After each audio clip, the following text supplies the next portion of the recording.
ಎಲ್ರಿಗೂ ನಮಸ್ಕಾರ. Welcome to the Harshal view ಚಾನಲ್ಗೆ ಎಲ್ರಿಗೂ ಸ್ವಾಗತ. ಇವತ್ತು ಈ ವಿಡಿಯೋದಲ್ಲಿ ನಾವು ಇಂಪಾರ್ಟೆಂಟ್ ಒಂದು ಸ್ಟಾಕ್ ಬಗ್ಗೆ ಮಾತಾಡ್ತಾ ಇದ್ದೀವಿ. ಅದೇ ರಿಯಾ ಲೈಫ್ ಸ್ಪೇಸ್ ಲಿಮಿಟೆಡ್ ಅಂತ. ಓಕೆ, ಈ ಸ್ಟಾಕ್ಸ್ ಬಗ್ಗೆ ನಾವು ಡೀಟೇಲ್ ಆಗಿ ಅನಲೈಸ್ ಮಾಡೋಣ, ಫಂಡಮೆಂಟಲ್ ಪ್ಲಸ್ ಟೆಕ್ನಿಕಲ್. ಓಕೆ, ಅದ್ರ ಜೊತೆಗೆ ಈ ಥರ ಸ್ಟಾಕ್ಸು ನಾವೇನಾದರೂ ಇದೊಂದು ಟ್ರ್ಯಾಪಾ ಇಲ್ಲಾಂದರೆ ಒಳ್ಳೆ ಆಪರ್ಚುನಿಟಿಯಾ ಅಂತ ಅದ್ರ ಬಗ್ಗೆನೂ ಡಿಸ್ಕಷನ್ ಮಾಡೋಣ. ಫಸ್ಟ್ ಆಫ್ ಆಲ್ ಈ ಸ್ಟಾಕ್ಸ್ ಬಗ್ಗೆ ನೋಡಿದ್ರೆ, ನೀವೇನಾದರೂ ಈ ಸ್ಟಾಕಲ್ಲಿ ಹೋದ ವರ್ಷ 10,000 ರೂಪಾಯಿ ಇನ್ವೆಸ್ಟ್ ಮಾಡಿದರೆ ಇವಾಗ ಅದು 10 ಲಕ್ಷ ರೂಪಾಯಿ ಆಗಿರೋದು ಅಲ್ವಾ? 10 ಲಕ್ಷ ರೂಪಾಯಿ ಆಗಿರೋದು. ಇದು ಒಂದು ಗುಡ್ ಆಪರ್ಚುನಿಟಿ ಸ್ಟಾಕಾ ಅಲ್ಲ ಇದು ಒಂದು ಟ್ರ್ಯಾಪಾ ಅಂತ ನಾನು ಡೀಟೇಲಾಗಿ ನಿಮಗೆ ಅನಲೈಸ್ ಮಾಡಿ ಹೇಳ್ತೀನಿ. ಫಸ್ಟ್ ಆಫ್ ಆಲ್ ನಾವು ಇದನ್ನು ಫಂಡಮೆಂಟಲ್ ನೋಡೋಣ. ಇಲ್ಲಿ ಏರಿಯಾ ಲೈಫ್ ಸ್ಪೇಸ್ ಲಿಮಿಟೆಡ್ ಇದು ಬಂದುಬಿಟ್ಟು 5,600 ಕೋಟಿ ಮಾರ್ಕೆಟ್ ಕ್ಯಾಪ್ ಇದೆ. ಇವಾಗ ಕರೆಂಟ್ ವ್ಯಾಲ್ಯೂ ಬಂದುಬಿಟ್ಟು 3,048 ಇದೆ. ಬುಕ್ ವ್ಯಾಲ್ಯೂ ಬಂದುಬಿಟ್ಟು ಆಲ್ಮೋಸ್ಟ್ 9 ರೂಪಾಯಿ ಇದೆ. ಓಕೆ, ಇದ್ರ ಲೋ ಬಂದುಬಿಟ್ಟು 37, ಇವಾಗ ಹೈ ಬಂದುಬಿಟ್ಟು 3,051. ಸ್ಟಾಕ್ ಪಿ ಬಂದುಬಿಟ್ಟು 4,519 ಇದೆ. ಓಕೆ, ಇದು ತುಂಬ ಜಾಸ್ತಿ ಇದೆ. ಅದ್ರ ಜೊತೆಗೆ ಇದು ಯಾವ ರೀತಿ ಕಂಪ್ನಿ ಅಂತ ನೋಡೋದಾದರೆ, ಇದು ಬಿಸ್ನೆಸ್ ಓವರ್ ವ್ಯೂ ಬಂದುಬಿಟ್ಟು ಇದು JREL, previous known as Tobu enterprises private limited ಅಂತ, manufacturing seller of engineering goods, automobile parts ಮತ್ತು made bicycles and deal with in securities. Manufacturing division ಇದು ಬಿಸ್ನೆಸ್ ಡಿವಿಷನು. ಮತ್ತು ಟ್ರೇಡಿಂಗ್ ಡಿವಿಷನಲ್ಲಿ ಬಂದುಬಿಟ್ಟು company has a trade merchant commission agent ಆಗಿ work ಮಾಡುತ್ತೆ. Buying selling agent ಮತ್ತು contractor, importer and export all of engineering goods and electric appliances include motor, insulator ಮತ್ತು refrigerator. ಅದಲ್ಲದೆ ಇನ್ನೂ ಸ್ವಲ್ಪ ನೋಡೋಣ. ಇದು ಬಂದ್ಬಿಟ್ಟು financial 2000 company added objective memorial association of company to carry out the business dealing good commodities, retail well has wholesale basis, digital market services. Okay, ಅದು ಅಲ್ಲದೆ ಇದನ್ನು ಲಾಸ್ಟ್ 5 ಇಯರ್ಸಲ್ಲಿ ಲಾಸ್ಟ್ 1 ಇಯರ್ ತೊಗೊಳ್ಳೋಣ. ಲಾಸ್ಟ್ 1 ಇಯರಲ್ಲಿ ಇದು ಬಂದುಬಿಟ್ಟು ಆಲ್ಮೋಸ್ಟು 37 ರೂಪೀಸಿಂದ ಇವಾಗ 3,048 ರೂಪೀಸಿಗೆ ಟ್ರೇಡ್ ಆಗ್ತಾಯಿದೆ ಲಾಸ್ಟ್ 1 ಇಯರಲ್ಲಿ. ಈಗ ಇದರಲ್ಲಿ ಪ್ರೋಸ್ ಬಂದುಬಿಟ್ಟು ಕಂಪ್ನಿ ಆಸ್ ರೆಡ್ಯೂಸ್ ಡೆಪ್ನ ರೆಡ್ಯೂಸ್ ಮಾಡಿದೆ ಮತ್ತು company is almost debt free ಇದೆ. But stock trading 346 times of book value. Book value ನಾವು 9 ರೂಪಾಯಿ ಅಂತ ಏನು ನೋಡಿದ್ವು ಅದು ಬಂದುಬಿಟ್ಟು ಇವಾಗ ಅದ್ರದ್ದು ಇಂಟು 346 ಅಷ್ಟು ಟ್ರೇಡಲ್ಲಿದೆ ಇವಾಗ ಹ್ಯಾಸ್ ಪ್ರೆಸೆಂಟ್ ಪ್ರೈಸು. ಮತ್ತು ಪ್ರಮೋಟರ್ ಹೋಲ್ಡಿಂಗ್ ಡಿಕ್ರೀಸ್ ಲಾಸ್ಟ್ ಕ್ವಾರ್ಟರಲ್ಲಿ ಆಲ್ಮೋಸ್ಟ್ 8% ಅವರು ಸೆಲ್ ಮಾಡಿದ್ದಾರೆ ಅವ್ರ ಪ್ರಮೋಟರಿಂಗ್ ವ್ಯಾಲ್ಯೂ. ಇದು ಸೆಕ್ಟರ್ ವೈಸಲ್ಲಿ ತೊಗೊಂಡ್ರೆ ಇದು ಒಂದು ಇಂಡಸ್ಟ್ರೀಸ್ ಬಂದುಬಿಟ್ಟು finance and investment company. Okay,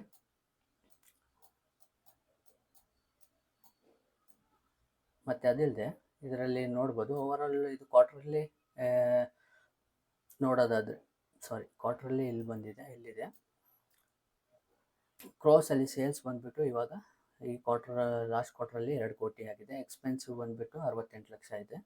ಮತ್ತು ಓವರಾಲ್ ಅವರದ್ದು ನೆಟ್ ಪ್ರಾಫಿಟ್ ಬಂದರೆ 95 ಲಕ್ಷ ಇದೆ ಲಾಸ್ಟ್ ಕ್ವಾರ್ಟ್ರಲ್ಲಿ. ಓಕೆ, ಆದರೆ ಓವರಾಲ್ ಫೈನಾನ್ಷಿಯಲ್ ಇಯರ್ ತೊಗೊಂಡ್ರೆ ಇವ್ರ ಸೇಲ್ಸ್ ಬಂದುಬಿಟ್ಟು 272 ಕೋಟಿ, ಬಟ್ ಎಕ್ಸ್ಪೆನ್ಸಿವ್ ನೋಡಿ 270 ಕೋಟಿ ಟಿಲ್ ಡೇಟಿಗೆ.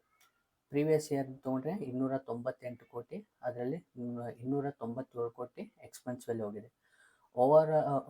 ಆಪ್ರೇಟಿಂಗ್ ಪ್ರಾಫಿಟ್ ಬಂದುಬಿಟ್ಟು 1 ಕೋಟಿ ಇದೆ ಅಷ್ಟೇ. ಅದಲ್ಲದೆ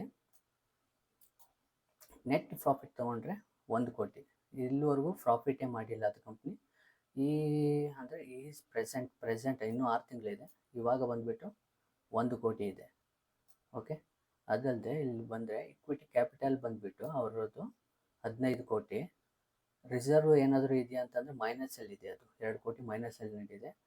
ಮತ್ತು ಬಾರೋ ಬಂದುಬಿಟ್ಟು ಆಲ್ಮೋಸ್ಟ್ ಇವಾಗ ನಿಲ್ಲಾಗಿದೆ. ಲಾಸ್ಟ್ ಇಯರ್ವರೆಗೂ 1 ಕೋಟಿವರೆಗೆ ಅವ್ರದ್ದು ಲೈಬಿಲಿಟಿ ಇತ್ತು. ಮತ್ತು ಟೋಟಲ್ ಲಯಬಿಲಿಟಿ ಏನಾದರೂ ಟೋಟಲ್ ಇವಾಗ ಲಯಬಿಲಿಟಿ ಎಷ್ಟಿದೆ ಅಂತಂದರೆ 14 ಕೋಟಿ ಲಯಬಿಲಿಟಿ ಇದೆ. ಅಸೆಟ್ ತೊಗೊಂಡ್ರೆ 14 ಕೋಟಿ, ಅಂದರೆ ಲಯಬಿಲಿಟಿನೇ ಅವ್ರದ್ದು ಅಸೆಟ್ ಆಗಿ ಅವರು ಹೇಳಿದ್ದಾರೆ. ಮತ್ತು ಕ್ಯಾಶ್ ಫ್ಲೋ ತೊಗೊಂಡ್ರೆ ಕ್ಯಾಶ್ ಫ್ಲೋ ಬಂದುಬಿಟ್ಟು ಹ್ಯಾಸ್ ಪ್ರೆಸೆಂಟ್ 7 ಕೋಟಿ ಇದೆ. ಬೇಕಿರೋದು ಯಾವುದೇ ಇಲ್ಲ, ಇನ್ನೂ 6 ತಿಂಗಳಿದೆ. 6 ತಿಂಗಳಲ್ಲಿ ಇದು ಚೇಂಜ್ ಕೂಡ ಆಗ್ಬೋದು. ಮತ್ತು ಇಲ್ಲಿ ಬಂದರೆ ಪ್ರಮೋಟರ್ಸ್ ಏನಾಗಿದೆ, ಪ್ರಮೋಟರ್ಸು ಇಲ್ಲಿ 73% ಬಂದು ಅದಾದಮೇಲೆ 14% ಅಂದರೆ ಸೇಲ್ ಮಾಡಿದೆ. ಅದಾದಮೇಲೆ ಮತ್ತೆ 43 ಇವಾಗ ಆಗಸ್ಟಲ್ಲಿ 36% ಅಂದರೆ ಅವರು ಸೇಲ್ ಮಾಡಿದ್ದಾರೆ. ಆ 36% ಈ 43ಅಲ್ಲಿ 36 ಅಂತಂದರೆ ರಿಮೈನಿಂಗ್ FII ಬೈ ಮಾಡಿದ್ದಾರೆ. ಇಲ್ಲಿ 17%. DIA ಯಾರೂ ಇಲ್ಲ. ಪಬ್ಲಿಕ್ಕು ಪಾರ್ಟಿಸಿಪೇಷನ್ ಇಲ್ಲಿ ಬಂದು ಪಬ್ಲಿಕ್ ಅವರು ಎಂಟ್ರಿ ಆಗಿದ್ದಾರೆ 2003, ಅಂದರೆ ಲಾಸ್ಟು ಸೆಪ್ಟೆಂಬರಲ್ಲಿ. ಅಲ್ಲಿಂದ ಬಂದುಬಿಟ್ಟು ಪ್ರೈಸ್ ಬಂದುಬಿಟ್ಟು 30 ರೂಪಾಯಿಂದ 3000 ರೂಪಾಯಿ ಆಗಿದೆ ಅಲ್ವಾ. ಇಲ್ಲಿ ಇದು ಒಂದು ಟ್ರ್ಯಾಪಾ ಇಲ್ವಾ ಅಂತ ನಾವು ಚಾರ್ಟ್ ನೋಡಿಬಿಟ್ಟು ಹೇಳೋಣ. ಅದಾದಮೇಲೆ ಮತ್ತೆ ಪಬ್ಲಿಕ್ ಸೇಲ್ ಮಾಡಿದ್ದಾರೆ. ಇವಾಗ ಹ್ಯಾಸ್ ಪ್ರೆಸೆಂಟ್ 46% ಇದೆ. ಇಲ್ಲಿ 17% FII ಬೈ ಮಾಡಿದ್ದಾರೆ. ಇದು ಒಂದು ಒಳ್ಳೆ ಕಂಪ್ನಿನ ಫಂಡಮೆಂಟಲ್ ಅಂತಂದರೆ ಇಲ್ಲ, ಇದು ಒಂದು ಒಳ್ಳೆ ಕಂಪ್ನಿ ಅಲ್ವೇ ಅಲ್ಲ. ಇದು ಹ್ಯಾಸ್ ಪ್ರೆಸೆಂಟು ಇದು fundamentally it is not a good company. Okay, ಇವಾಗ ಟೆಕ್ನಿಕಲ್ಲಿ ಚಾರ್ಟ್ ನೋಡೋಣ. ಈ ಟೆಕ್ನಿಕಲ್ಲಿ ನಾವು ಕೆಲವೊಂದು ಸತಿ ಇದು ಒಂದು ವೇಳೆ ಟ್ರ್ಯಾಪ್ ಆಗಿದ್ದರೆ ಈ ಕಂಪ್ನಿ, ನಾವು ಫ್ಯೂಚರಲ್ಲಿ ಹೇಗೆ ಈ ರೀತಿ ಟ್ರ್ಯಾಪ್ ಕಂಪ್ನಿಯಿಂದ ಇಲ್ಲಾಂದರೆ ಆಪ್ರೇಟರ್ ಸ್ಟಾಕ್ಸಿಂದ ಹೇಗೆ ನಾವು ಬಚಾವಾಗೋದು ಮತ್ತು ಈ ಇಲ್ಲಿಕ್ವಿಡಿಟಿ ಸ್ಟಾಕಿಂದ ಹೇಗೆ ದೂರ ಉಳಿಯೋದು ಅಂತ ನಾನು ಲಾಸ್ಟಲ್ಲಿ ಹೇಳ್ತೀನಿ. ಫಸ್ಟ್ ಆಫ್ ಆಲ್ ಇಲ್ಲಿ ನೋಡಿದ್ರೆ ಈ ಮಂತ್ಲಿ ಚಾರ್ಟು ಇಲ್ಲಿ ಬಂದುಬಿಟ್ಟು ಲಾಸ್ಟ್ ಸೆಪ್ಟೆಂಬರಲ್ಲಿ 37 ರೂಪಾಯಿ 30 ರೂಪಾಯಿ ಇದೆ. ಲೋ ಬಂದುಬಿಟ್ಟು 16 ರೂಪಾಯಿವರೆಗೂ ಹೋಗಿದೆ. ಅಲ್ಲಿಂದ ಇವಾಗ ಬಂದುಬಿಟ್ಟು 3048 ರೂಪಾಯಿ ಆಗಿದೆ ಇದು. ಓಕೆ, ಇದನ್ನು ನಾವು ಹೇಗೆ ಕಂಡುಹಿಡಿಯೋದು ಅಂತ ನೋಡಿದ್ರೆ, ಫಸ್ಟ್ ಆಫ್ ಆಲ್ ಇದು ಮಂತ್ಲಿ ಕ್ಯಾಂಡಲ. ಇದು ಆದಮೇಲೆ ವೀಕ್ಲಿ ಕ್ಯಾಂಡಲ್ ಹಾಕಿ, ವೀಕ್ಲಿ ಕ್ಯಾಂಡಲಲ್ಲಿ ಯಾವುದಾದ್ರೂ ಅಪ್ಪರ್ ಸರ್ಕಿಟ್ ಲೋವರ್ ಸರ್ಕಿಟ್ ಇಲ್ಲ, ಇದು ಯಾವುದು ಅಪ್ಪರ್ ಸರ್ಕಿಟ್ ಲೋವರ್ ಸರ್ಕಿಟ್ ಯಾವುದೂ ಇಲ್ಲ. ನೆಕ್ಸ್ಟ್ ಬಂದುಬಿಟ್ಟು ಡೇ ಕ್ಯಾಂಡಲಲ್ಲಿ ಬನ್ನಿ. ಡೇ ಕ್ಯಾಂಡಲಲ್ಲಿ ಬಂದಾಗ ನಿಮಗೆ ಇಲ್ಲೇ ಗೊತ್ತಾಗುತ್ತೆ, ನೀವು ಇಲ್ಲಿಂದ ನೋಡ್ಬೋದು. ಜಾನ್ 2003 ಅದಾದಮೇಲೆ ಇಲ್ಲಿ 2004 ಫೆಬ್ರವರಿಯಲ್ಲಿ ಮಾತ್ರ ಸ್ವಲ್ಪ ವಾಲ್ಯೂಮು ಬಂದಿದೆ. ಇಲ್ಲಿ ಬಂದು 100% ರಿಟೇಲರ್ಸ್ ಎಂಟ್ರಿ ಆಗಿರ್ತಾರೆ. ಅದಾದಮೇಲೆ ಏಪ್ರಿಲು ಇಲ್ಲೂ ಅಷ್ಟೇ, ಇಲ್ಲಿ ಸ್ವಲ್ಪ ರಿಟೇಲರ್ಸು ಜಾಯ್ನ್ ಆಗಿರ್ಬೋದು. ಓಕೆ, ಇದು ಬಂದುಬಿಟ್ಟು ಅಪ್ಪರ್ ಸರ್ಕಿಟ್ ಆಗ್ತಾನೆ ಇದೆ. ಇದು ಒಂದು ರೀತಿ ಆಪ್ರೇಟಿಂಗ್ ಸ್ಟಾಕ್ ಅಂತ ಹೇಳ್ತಾರೆ. ಇವಾಗ ನೀವು ಎಕ್ಸಾಂಪಲ್ಗೆ ನಾನು ಆವಾಗಲೇ ಹೇಳಿದ್ನಲ್ಲ, 10,000 ರೂಪಾಯಿ ಹಾಕಿದರೆ 10 ಲಕ್ಷ ರೂಪಾಯಿ ಆಗಿರೋದು ಅಂತ. ಬಟ್ ಇಲ್ಲಿ ನಿಮ್ಗೆ ಪ್ರಾಬ್ಲಮ್ ಏನಾಗುತ್ತೆ ಅಂತಂದರೆ, ನೀವು ಇನ್ವೆಸ್ಟ್ ಮಾಡಿದರೂ ಕೂಡ ಈ ಪ್ರೈಸಿನಲ್ಲಿ ನೀವು ಎಕ್ಸಿಟ್ ಆಗೋಕ್ಕಾಗೋದೇ ಇಲ್ಲ. ಕಾರಣ ಏನಂತಂದರೆ ಇದು ಅಪ್ಪರ್ ಸರ್ಕಿಟ್ ಆಗ್ತಾನೆ ಬರ್ತಾ ಇದೆ. ಇಲ್ಲಿ ಯಾರು ನೆಕ್ಸ್ಟ್ ಬೈಯರ್ಸ್ ಯಾರೂ ಇರಲ್ಲ. ಇದು ಒಂದು ಟ್ರ್ಯಾಪ್ ಕಂಪ್ನಿನೇ ಇದು ಒಳ್ಳೆಯ ಆಪರ್ಚುನಿಟಿ ಕಂಪ್ನಿ ಅಲ್ವೇ ಅಲ್ಲ ಇದು. ಓಕೆ, ಈ ರೀತಿ ಟ್ರ್ಯಾಪಿಂದ ನೀವು ಬಚಾವಾಗಬೇಕಂತಂದರೆ ಒಂದು ಸಿಂಪಲ್ ಟ್ರಿಕ್ಸ್ ಇದೆ. ಸಿಂಪಲ್ ಟ್ರಿಕ್ಸ್ ಏನಂತಂದರೆ, ಇಲ್ಲೇ ಇವಾಗ ನೋಡೋದ್ರಲ್ಲ, ಮಂತ್ಲಿ ಚೆನ್ನಾಗಿದೆ, ವೀಕ್ಲಿ ಚೆನ್ನಾಗಿದೆ, ಬಟ್ ಡೈಲಿಲಿ ಏನಾಗಿದೆ, ಅಪ್ಪರ್ ಸರ್ಕಿಟ್ ಆಗ್ತಾಯಿದೆ.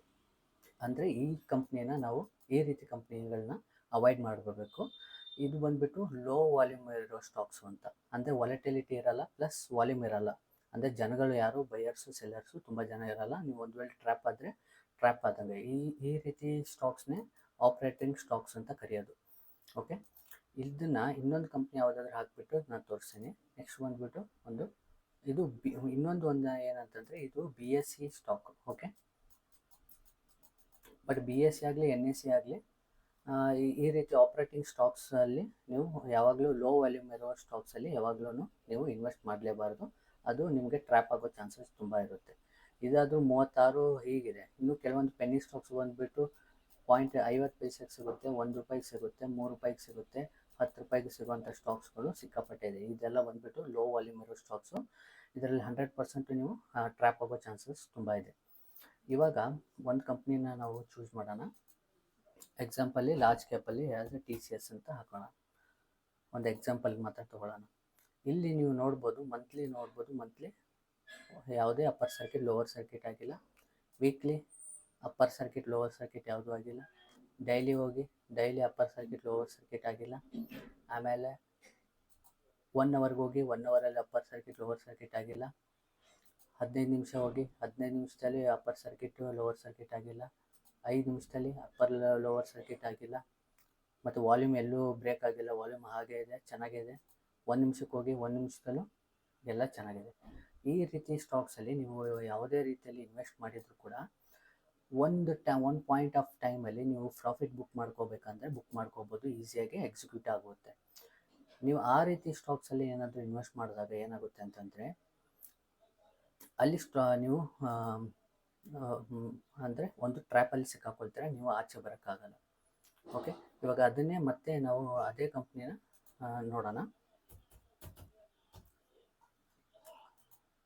ಇಲ್ಲಿ ನೀವು ನೋಡ್ಬೋದು, ಇಲ್ಲಿ ನೋಡಿ, ಇಲ್ಲಿ 3050, ಇಲ್ಲಿ 3000 ಅಂತ ಇದೆ. ಬಟ್ ಇಲ್ಲಿ ಎಲ್ಲೂ ವಾಲ್ಯೂಮೇ ಇಲ್ಲ. ಇಲ್ಲಿ 1 ನಿಮಿಷದಲ್ಲಿ 5 ನಿಮಿಷದಲ್ಲಿ ನೋಡಿ, 5 ನಿಮಿಷದಲ್ಲಿ ವಾಲ್ಯೂಮ್ಸ್ ಇಲ್ಲ ನೋಡಿ. 15 ನಿಮಿಷದಲ್ಲಿ ಇಲ್ಲ, 1 ಅವರ್ ಇಲ್ಲ. ಇವಾಗ ಅದೇ ರೀತಿ ಕೆಲವೊಂದು ಸ್ಟಾಕ್ಸ್ ನೋಡೋಣ. ಸುಜ್ಲಾನ್ ನೋಡೋಣ. ಸುಜ್ಲಾನ್ ಎನರ್ಜಿ ಲಿಮಿಟೆಡ್ ನೋಡೋಣ. ಇದರಲ್ಲಿ ನೋಡಿದ್ರೆ ಡೈಲಿಯಲ್ಲಿ ಅಪ್ಪರ್ ಸರ್ಕಿಟ್ ಯಾವುದೂ ಇಲ್ಲ. ಓಕೆ, ಇದರಲ್ಲಿ ನೀವು ಆಚೆ ಬರ್ಬೋದು. ನೆಕ್ಸ್ಟು ನಾವು ಇದು ಕಂಟಿನ್ಯೂಷನ್ ಮತ್ತೆ ನೀವು ನೋಡಬೇಕಾಗುತ್ತೆ. 1 ಮಿನಿಟ್ವರೆಗೂ ನೀವು ನೋಡಲೇಬೇಕಾಗುತ್ತೆ. ಆಮೇಲೆ 1 ಅವರಲ್ಲಿ ಹೋಗಿ 1 ಅವರಲ್ಲಿ ವಾಲ್ಯೂಮ್ ಇದೆಯಾ, 1 ಅವರಲ್ಲಿ ವಾಲ್ಯೂಮ್ಸ್ ಇದ್ದರೂ ಕೂಡ ಸ್ವಲ್ಪ ಕಡಿಮೆ ಇದೆ ನೋಡಿ. ಇಲ್ಲೆಲ್ಲ ಬಂದುಬಿಟ್ಟು ಅಪ್ ಸೈಡ್ ಹೋಗ್ಬಿಟ್ಟು ಸರ್ಕಿಟ್ ಫ್ರೀಸ್ ಆಗಿದೆ. ಅದಾದಮೇಲೆ ನೆಕ್ಸ್ಟ್ ಇದು ಕೆಲವೊಂದು ಇದು ಮೇಲೆ ಹೋಗಿದೆ. ಓಕೆ ಫೈನ್, ನೀವು ಇಲ್ಲಿ ಒಂದು ವೇಳೆ ಇಲ್ಲಿ ಬೈ ಮಾಡಿದ್ರಿ ಅಂದ್ಕೊಳ್ಳಿ, ಇಲ್ಲಿ ಮೇಲೆ ಹೋಗ್ತಾ ಇದೆ ಅಪ್ಪರ್ ಸರ್ಕಿಟ್ ಆಗಿ. ನೆಕ್ಸ್ಟ್ ಬಂದುಬಿಟ್ಟು ಅಪ್ ಸೈಡ್ ಹೋಗಿ ಅದಾದಮೇಲೆ ಇಲ್ಲೆಲ್ಲ ವಾಲ್ಯೂಮ್ ಇದೆ. ನೀವು ಅಟ್ಲೀಸ್ಟ್ ಆಚೆದ್ರು ಸ್ವಲ್ಪ ಅದು ಬರ್ಬೋದು. ಬಟ್ ಆದರೆ ಇನ್ನೂ ಕಡಿಮೆ ಟೈಮ್ ಫ್ರೇಮಲ್ಲಿ 15 ನಿಮಿಷದಲ್ಲಿ ನೋಡಿ, 15 ನಿಮಿಷದಲ್ಲಿ ಓಕೆ ಅಂತಲೇ ಇದೆ. ಮತ್ತು 5 ನಿಮಿಷ ನೋಡಿ, 5 ನಿಮಿಷದಲ್ಲಿ ಓಕೆ ಇದೆ. ಬಟ್ ಇಲ್ಲೆಲ್ಲ ನೀವು ಟ್ರ್ಯಾಪ್ ಆಗಿರ್ತೀರ ನೋಡಿ. ಇಲ್ಲಿ ಒಂದು ವೇಳೆ ಇದು ಮೇಲೆ ಹೋಗಲ್ಲ ಅಂತ ಅಂದರೆ ಗ್ಯಾಪ್ ಡೌನ್ ಆಗಿ ಲೋವರ್ ಸರ್ಕಿಟ್ ಆಗಿದ್ದರೆ ನೀವು ಪ್ರೈಸ್ ಇಲ್ಲಿ ಬೈ ಮಾಡಿರ್ತೀರ ಅಂದ್ಕೊಳ್ಳಿ, ಲಾಸಲ್ಲಿ ಹೋಗ್ತೀರ, ನೀವು ಆಚೆ ಬರೋಕ್ಕಾಗಲ್ಲ. ಓಕೆ, ಈ ರೀತಿ ನೀವು ಟೆಕ್ನಿಕಲ್ ಆಗಿ ಹಿಡಿಬೋದು. ಫಂಡಮೆಂಟಲ್ ಆಗಿ ನೀವು ಚೆಕ್ ಮಾಡೋಕ್ಕೆ ಕೆಲವೊಂದು ಸ್ಟಾಕ್ಸ್ ಮಾಡಿದ್ರು ಕೂಡ ಟೆಕ್ನಿಕಲ್ ಆಗಿ ಬರೀ ಜಸ್ಟ್ ಚಾರ್ಟ್ ನೋಡಿಬಿಟ್ಟು ಇದು ಒಂದು ಆಪ್ರೇಟಿಂಗ್ ಸ್ಟಾಕಾ ಅಲ್ವಾ ಅಂತ ನಾವು ಕಂಡುಹಿಡಿಬೋದು. ಹೋಪ್ ಈ ವಿಡಿಯೋ ನಿಮ್ಗೆ ಇಷ್ಟ ಆಗಿರುತ್ತೆ ಅಂದ್ಕೊಳ್ತೀನಿ. ನಿಮ್ಗೆ ಏನಾದರೂ ಮತ್ತೆ ಫರ್ದರ್ ಬೇರೆ ಕಂಪ್ನಿ ಬಗ್ಗೆ ಡೀಟೇಲ್ಸ್ ಅನಾಲಿಸಿಸ್ ಬೇಕಂತಂದರೆ ಕಮೆಂಟಲ್ಲಿ ತಿಳಿಸಿ. ಮತ್ತು ಅದ್ರ ಬಗ್ಗೆ ಅದು ಒಂದು ಪರ್ಟಿಕ್ಯುಲರ್ ವಿಡಿಯೋ ಸಪ್ರೇಟಾಗಿ ನಾನು ಮಾಡ್ತೀನಿ. ಒಂದು ವೇಳೆ ಈ ವಿಡಿಯೋ ನಿಮ್ಗೆ ಇಷ್ಟ ಆಗಿದ್ದರೆ ಲೈಕ್ ಮಾಡಿ, ಸಬ್ಸ್ಕ್ರೈಬ್ ಮಾಡ್ಕೊಳ್ಳಿ. ಈ ರೀತಿ ತುಂಬ ವೀಡಿಯೋಸು ನಾನು ಇನ್ಮೇಲೆ ಮಾಡ್ತೀನಿ.